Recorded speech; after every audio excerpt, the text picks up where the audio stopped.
Hello guys, welcome back to my channel Little on Education. So today we all will be studying resources. Chapter explanation is already provided on the my channel, so you can go and find it over there. Talking about today, we will be solving some multiple choice questions for this chapter. Chapter 1, resources. Okay, कोई बात नहीं, मैं ऐसे ही पढ़ लेंगे. Resources that we find in nature and are used without much modifications, यानी ऐसी resources, ऐसी environment के features जो हमें nature से मिलते हैं और हम उन्हें बिना किसी ज़्यादा modification करे use करते हैं, वो कौन से होते हैं? You are having 5 seconds. Think the answer in your mind. 1, 2, 3, 4, and 5. So resources that are found in nature and they're used without much modifications, they are known as our natural resources. Natural resources are classified into various types on the basis of किस किस के basis पर natural resources को classify करा गया है वो हमें पता होगा, बट हमें बताना है कि किस पे नहीं करा हुआ है. 1, 2, 3, 4 एंड 5. डिस्ट्रक्शन के बेसिस पे नेचुरल रिसोर्सेज को क्लासिफाई नहीं करा गया है. Like if you want to write the answers, you can write MCQ based PDF, right?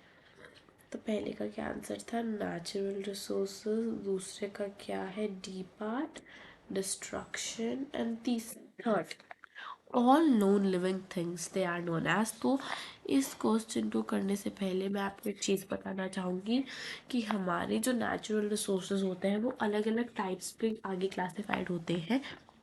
वो आप हायर क्लासेस में पढ़ेंगे. वो होता है level of development and use. Next type it is categorized as origin, and the third type is stock and distribution. तो level of development के अंदर आते हैं actual resources and potential natural resources. Actual कौन से होते हैं? हमें उनकी क्वांटिटी पता होती है और ये भी पता होता है वो कहाँ कहाँ पे मिलेंगे हमें.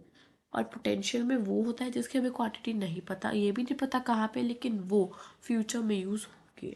ऑरिजिन के बेसिस पे होते हैं biotic and abiotic.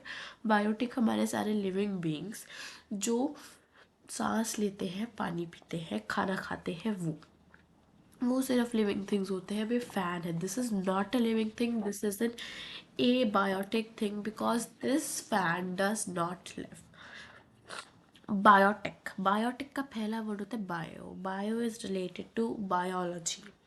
Biology is all about humans, right?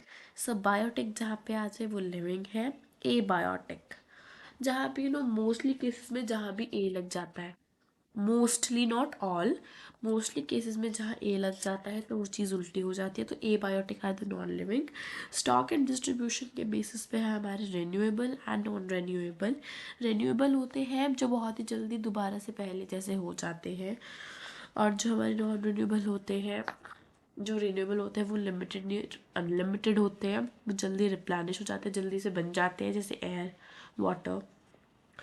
और हमारे जो नॉन रिन्यूएबल होते हैं वो इतनी जल्दी रिन्यू नहीं होते हैं, वो लिमिटेड क्वांटिटी में होते हैं. Moving on, all non living things are known as dash.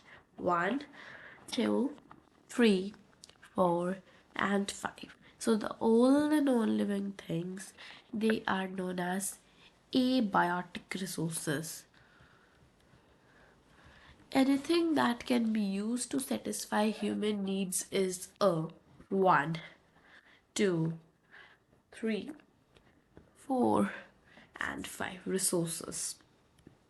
Fifth is dash resource refers to this number and ability of the people. 1, 2, 3, 4, and 5. Human resources. Human made the buildings विकसित होती है ना. So a thing becomes a resource when its dash has been identified.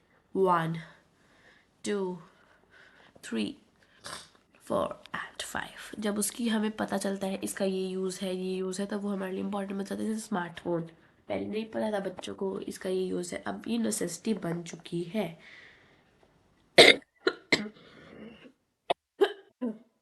Sorry, अभी एक हमारी necessity बन चुकी है, लेकिन पहले किसी को नहीं पता था ये क्या चीज़ है, ठीक है ना। तो जब हमें इसे यूटिलिटी पता लग जाती है तो वो रिसोर्स बन जाती है, तो इसका करेक्ट ऑप्शन है सी। Moving on, balancing the need to use resources and also conserve them for future is 1, 2, 3, 4 and 5. Sustainable development. What is it known as sustainable development? ये क्या बोलता है कि जब आप रिसोर्सेस को यूज़ करने की नीड को केयरफुली यूज़ करें हैं और उसे आगे के लिए भी छोड़ें, तब उसे क्या बोलेंगे? Sustainable development, which is not a value. इसके अंदर से वैल्यू किस चीज़ की नहीं होती है? We can skip this question I should say, क्योंकि ये इतना इम्पॉर्टेंट नहीं है एग्जाम पॉइंट ऑफ व्यू से। People use natural resources to make buildings, bridges, roads, machinery, and vehicles, which are known as 1, 2, 3, 4, and 5. They are known as the human made resources. A part is the correct. Different ways to conserve natural resources are, हम किस किस तरीके से natural resources को conserve कर सकते हैं, हमें इस लेकिन इसके अंदर बताना है कि किस तरीके से नहीं कर सकते हैं। 1, 2, 3, 4, 5। So it's answer is deforestation, क्योंकि हम वेस्टेज को प्रिवेंट करके, वाटर को सेव करके और पेड़ लगा करके हम नेचुरल रिसोर्सेज को सेव कर सकते हैं, परंतु डिफॉरेस्टेशन, पेड़ काट कर हम नेचुरल रिसोर्सेज को सेव नहीं कर सकते हैं। Dash resources are found in a region but have not been utilized, might be because of the lack of technology. ये क्वेश्चन मैंने अभी आपको बताया था इसका answer. 1, 2, 3, 4 and 5 that is potential resources, because potential resources क्या होते हैं कि हमें उसकी क्वांटिटी नहीं पता, ये नहीं पता कि कहाँ प्रेजेंट है, लेकिन मैंने बोला था वो फ्यूचर में यूज़ हो सकते हैं, तो इसका आंसर है potential resources. Resources created by human beings, जो रिसोर्सेज ह्यूमन बींग्स बनाता है। 1, 2, 3, 4 and 5। इसका आंसर बिल्कुल ही हमारा इजी था, human made, man made resources का answer. Some of the principle of sustainable development are, हमें ये पता होना चाहिए कि सस्टेनेबल डेवलपमेंट के प्रिंसिपल्स क्या है, ठीक है ना। क्वेश्चन में ये पूछा, लेकिन क्वेश्चन में पूछा क्या है कि कौन सा नहीं है। 1, 2, 3, 4 and 5. D part is the answer. Government should only take care of, not only government, we are the citizens, we should also take care of the natural resources which are found everywhere, वो resources जो हर जगह मिलते हैं। 1, 2, 3, 4 and 5. The correct answer to this question is, what do you think? Let's search it out. Resources which are found everywhere. Okay, everyone, firstly let us vote for our answers. My answer is C part. Ubiquitous.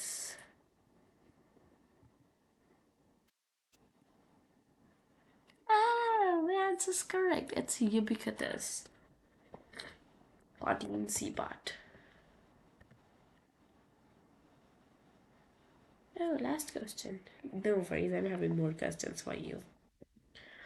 Using resources carefully, judicially, and giving them time to get renewed. Do you think this question needs to be done? I really don't think so. Okay, so let's do it. One, two, three, four, five the correct answer is resource conservation. हमें resources को carefully use करना चाहिए, अच्छे से use करना चाहिए और उन्हें रिन्यू होने के लिए टाइम देना चाहिए, तो इसे बोलेंगे resource conservation. I have got one more for you. No, I won't let you live peacefully.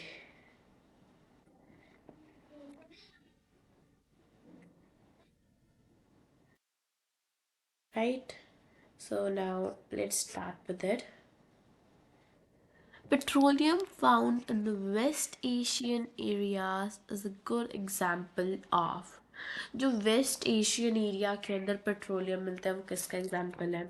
ये तो आप लोगों को दिख ही रहा है, तो इसका क्या ही फायदा, आगे नहीं दिखेगा ना. How do you implement exclusive rights over an invention? आपने कुछ इन्वेंट करा, आपने एक मेडिसिन इन्वेंट करी, आपको अगर उस मेडिसिन को बेचकर पैसे कमाने हैं, प्रॉफिट चाहिए, उसके राइट्स चाहिए, तो आपको क्या करना पड़ेगा? Okay, so let's start with the timer. One, two, three, four, and five by patenting it. Like, if I talk about the medicines which or the home remedies by your grandmother, they are having no value today. Why? Because they were not patented at the time they were invented. Oh, that's correct. Again, sure, the answer. Which regions in India does not produce natural gas? Let's start the timer. One, two, three, and four, and five. What is the correct answer? Digboy in Assam.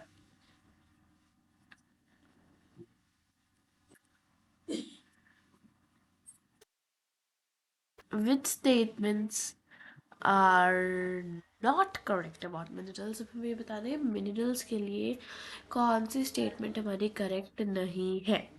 One, two, three, four and five. That they are inexhaustible, वो ख़त्म नहीं होते हैं. Take the correct. Complete the statement. Biotic resources are, again shorty all the answers, derived from known living things.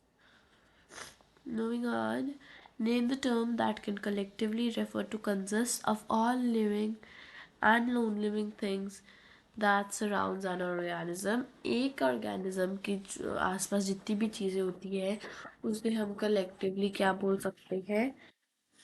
Environment. Dark side of the Deccan Plateau in Maharashtra is a good example of, यानी हमें पता है ये आप यहाँ पे आपको ना सब कुछ स्टेट कर दिया है. जहाँ पे आपको स्टेट कर दिया हो ना कि ये चीज़ है वो चीज़ है, dark soil of the Deccan plateau in Maharashtra, सब कुछ बता दिया ना, वो तो भाई लिख देना है एक्चुअल रिसोर्स से, क्योंकि उसके बाद हम उसकी पास हर एक इंफॉर्मेशन है. Which of these have economic value? ना ही लैंडस्केप. अरे मैं आंसर बोल रही हूँ. Let's start the timer. One, two, three, four, and five. So the correct answer over here is minerals. Moving on, we have machinery and vehicles. Their example are human made resources, human resources, sustainable development, or conservative resources. So let's start the timer. One, two, three, four, and five. Correct answer is human made resources. The rich deposit of coal in Ruhr region. Of which country. अब इसके अंदर आप फंस सकते हैं। ये पूछ रहा है कोल का रिच डिपॉजिट जो रूहर के अंदर है वो किस कंट्री के अंदर है। आप देख लो, रूहर नाम की जगह इंडिया में नहीं है, बाहर की कंट्री निकली है। इसी तरह आपने अंदाजे लगाने हैं, ठीक है ना, क्योंकि ये ना ऑनेस्टली मैं भी नहीं याद करती हूँ कि कौन सी जगह कहाँ है, क्या वहाँ मिलता है। इस पे ना हमारे तुक्का, हमारा लक की काम करते हैं इन चीज़ों पर। तो आपको इस नाम से, रूहर नाम से साफ साफ पता लग जाना चाहिए कि ये इंडिया में तो होगा नहीं। और फ्रांस के अंदर ऐसे नाम कतई नहीं होने वाले हैं। यूएसए के अंदर हमारे ऐसे नाम क्यों नहीं होंगे, क्योंकि वो अंग्रेज कंट्री है, वहाँ पे अंग्रेजी नाम होंगे। तो रूहर बचा जर्मनी, ऐसे टेढ़े मेढ़े नाम जर्मनी के ही हो सकते हैं। Sorry. The basis of classification of resources are on the basis of what okay. So मैंने आपको स्टार्टिंग में बता दिया था पहली वर्कशीट के थर्ड क्वेश्चन की स्टार्टिंग के अंदर। तो क्या क्या है, level of development, use, origin, stock distribution, all these let's start the time। 1 2 3 4 5। हमने पे ऐसे जल्दी जल्दी बोलेंगे 1 2 3 4 5, पता तो चलना चाहिए आपके दिमाग में कितना कुछ भरा है अभी। all of these which is a known renewable resource। तो renewable क्या होता है, जो लिमिटेड होता है, ठीक है, जिसकी क्वांटिटी ज़्यादा नहीं होती है, उसे अच्छे से यूज़ करना पड़ता है, वो लिमिटेड होता है, और न्यू होने में भी टाइम लेता है, यानी दोबारा बनने में भी टाइम लेता है। तो ठीक है ना, कौन सा है। 1 2 3 4 5। Which is an example of renewable resources. क्या है, solar energy. What is it, solar energy. The example of human meat, जो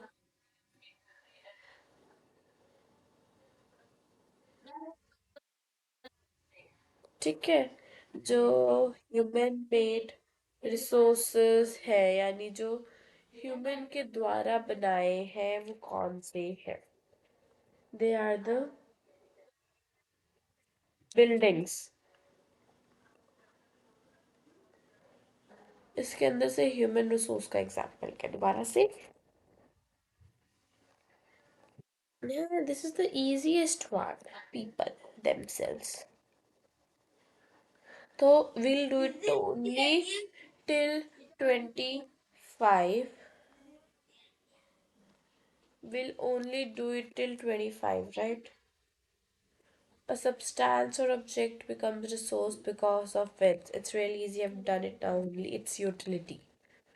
Sustainable development is a right balance between use of resources and conservation of resources. Tropical forest, they are the natural resources, which is a principle of sustainable development. Balance between use and conservation of resources। इसके अंदर से resource कौन सा नहीं है, इसमें से resource कौन सा नहीं है, गैस। इंडिया का प्राइम मिनिस्टर या ज्योग्राफी की बुक या एक स्मॉल पीस ऑफ पेपर या इसमें से कुछ नहीं, नन ऑफ दीज। क्योंकि हमारा पेपर का एक छोटा सा छोटा टुकड़ा भी हमारे लिए रिसोर्स है। Tick the correct one, which is a human made resource। medicines to treat cancer, which is, this question came last time, which is not a value। तो अब इसका आंसर ही देखते हैं, आर्टिस्टिक वैल्यू। ये एक वैल्यू नहीं है इसके अकॉर्डिंग। विच इज रॉन्ग, हमें नहीं पता क्योंकि अभी पढ़ते ही नहीं है ना। Manganese, Odisha. From given list of option which can be considered as an example of natural resource, sunlight, क्योंकि और सारे के सारे human made है। The amount of resources available for use are called, जो हमारे resources के amount use कर सकते हैं उन्हें क्या बोलते हैं, stock of resources। So this much was all for today। Hope we'll meet in the next video very soon। Bye bye, and please like and subscribe if you have not